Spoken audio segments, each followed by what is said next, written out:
ఒక దుప్పటి రాములవారి బొమ్మ ఉన్న దుప్పటి ఉండేదంటే ఎప్పుడో మూటలు మోసే గాడిద. అది ఊర్లో ఎవరు చేనులో మేయడానికి పోయినా అక్కడ ఆ చేను వాళ్ళు కొట్టకపోను చూడంగానే దండం పెట్టేదాన్ని. గాడిద ఏమనుకున్నదంటే నాకు ఇంత గౌరవం ఉంది, ఈ మొత్తం ఏ గడ్డి అయినా మేయొచ్చు అని ఊరి మీద పడి తింటా ఉన్నది.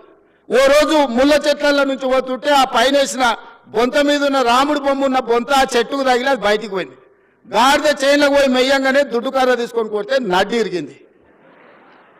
ఎందుకు చెప్తున్నా అంటే ఆయన కూడా తెలంగాణ ఉద్యమం అనే ఒక ముసుగు రక్షణ కవచం కొంతకాలం ఉన్నది.